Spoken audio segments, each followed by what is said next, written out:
यानी कि अलीगढ़ मुस्लिम यूनिवर्सिटी के पूर्व छात्र नेता शर्जिल उस्मानी का भड़काऊ भाषण महाराष्ट्र की उद्धव सरकार के लिए सिरदर्द बन गया है।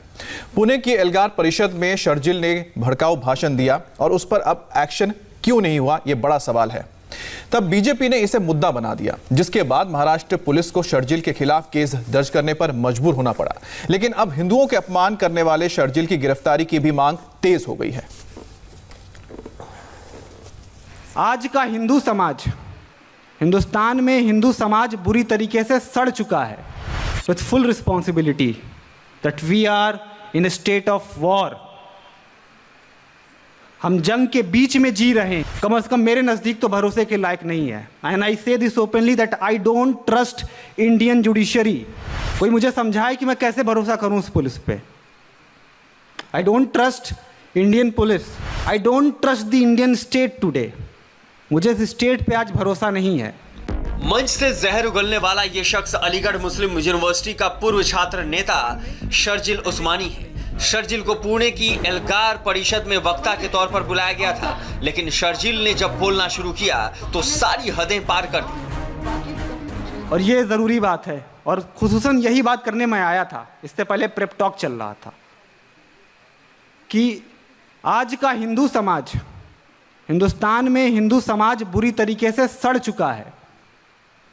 जुनैद को, हाफिज 14 साला हाफिज मोहम्मद जुनैद को चलती ट्रेन में एक भीड़ 31 बार चाकू मारकर कत्ल कर देती है, कोई रोकने नहीं आता है।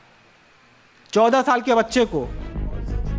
शर्जिल ने सरकार के खिलाफ जहर उगला, हिंदुओं के खिलाफ बोला, लोगों को हिंसा के लिए उकसाया और तो और देश के संविधान तक की निंदा की। लेकिन इसके बावजूद उद्धव ठाकरे की पुलिस इससे पूछताछ तक नहीं कर रही थी। बीजेपी ने जब इसे मुद्दा बनाया तब जाकर 72 घंटे बाद उद्धव की पुलिस एक कदम आगे बढ़ी है। पुणे पुलिस ने भड़काऊ भाषण देने के खिलाफ केस दर्ज किया है। शर्जिल पर धार्मिक भावनाओं को भड़काने का आरोप लगा है। एल्गार परिषद में भड़काऊ भाषण देने के खिलाफ बीजेपी ने शिकायत दर्ज कराई थी। शर्जिल उस्मानी का भड़काऊ बयान शर्जिल के साथ साथ उद्धव ठाकरे के लिए भी सिरदर्द बन गया है। बीजेपी ने महाराष्ट्र के उद्धव सरकार को शर्जिल पर एक्शन लेने के लिए 48 घंटे का अल्टीमेटम दिया है। शर्जिल उस्मानी नाम का सड़े दिमाग का कोई व्यक्ति महाराष्ट्र के पुणे में आकर हिंदुओं को सड़ा कहता है, हम इसको सहन नहीं कर सकते। ये बिल्कुल गलत बात है। महाराष्ट्र की सरकार ने इसके ऊपर कार्रवाई करनी चाहिए। महाराष्ट्र में राज किसका है? क्या मुगलों का राज चल रहा है कि महाराष्ट्र में आकर हिंदुओं को कोई भी गाली दे दे और उसके ऊपर कोई कार्रवाई न करे? और सरकार ये पहले से जानती थी कि ये जो परिषद आयोजित की गई है, ये परिषद मात्र केवल इसलिए आयोजित की गई है कि अलग अलग समाजों में दुर्भावना पैदा हो। बीजेपी इसलिए अल्टीमेटम दे रही है क्योंकि शर्जिल उस्मानी ने न सिर्फ सरकार और संविधान के खिलाफ बातें कही, बल्कि हिंदुओं का भी अपमान किया। हिंदुओं के अपमान पर जब हिंदू हृदय सम्राट स्वर्गीय बाला साहेब ठाकरे की बात क्यों ना, शर्जिल का भाषण जब आप सुनेंगे तो आपको पता चलेगा कि ये शख्स जुबान के नीचे जहर रखकर चलता है। आज से पहले हिंदुस्तान में मुसलमान को कत्ल करने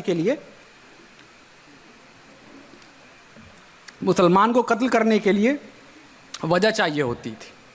नहीं, ये इंडियन मुजाहिदीन से जुड़ा हुआ था, ये सिमी का मेंबर है, क्योंकि कहानी बनाई जाती थी फलाना बम धमाके में इसका लिंक रहा होगा। उसके बाद रिप्रेशन स्टार्ट होता था, उसके बाद जायज़ करार दिया जाता था कत्ल करना, जुल्म करना। अभी वजह नहीं चाहिए, मुसलमान हो मार देंगे। शर्जिल उस्मानी अलीगढ़ मुस्लिम यूनिवर्सिटी का पूर्व छात्र है। शर्जिल एंटी-CAA मूवमेंट के दौरान 8 जुलाई 2020 को गिरफ्तार हो चुका है। आजमगढ़ का रहने वाला शर्जिल पर AMU कैंपस में हिंसा भड़काने के आरोप हैं। ये वही शर्जिल उस्मानी है जिसने AMU में JNU छात्र शर्जिल इमाम को भाषण देने के लिए बुलाया था। हिंसा भड़काने के आरोप में शर्जिल जेल की हवा खा चुका है। शर्जिल जब जेल से छूटा तो उसने अपने कई वीडियोस YouTube पर डाले। YouTube ने उसके कई आपत्तिजनक भाषण वाले वीडियो हटा भी दिए हैं, लेकिन इसके बावजूद शर्जिल फिर से लोगों को भड़काने में जुटा है। इस बार उसे एल्गार परिषद में मौका मिल गया। 30 जनवरी को पुणे में भीमा कोरेगांव शौर्य दिवस मनाया गया था। वहीं पर 30 मिनट तक शर्जिल लोगों को भड़काता रहा। और ये इनकाउंटर करने वाली पुलिस CNRC के प्रोटेस्टर्स पे उत्तर प्रदेश में सीने पे गोली चलाती है।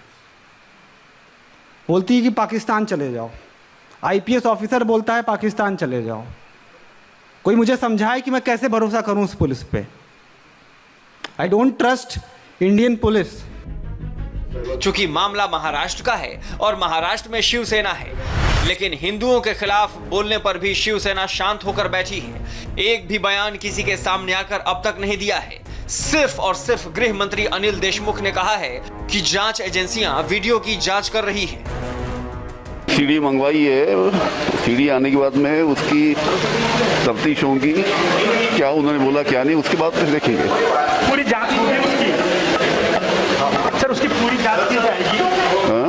पूरी जांच की जाएगी उसकी। हाँ, उसकी क्या उन्होंने अपने भाषण में वहाँ पे क्या बोला, उसकी सीडी हमने मंगवाई है और सीडी मंगवाने के बाद में हम देखेंगे उसके पूरी उसकी जांच करेंगे। सख्ती से पेश आया जाएगा, कानूनी कार्रवाई की जाएगी।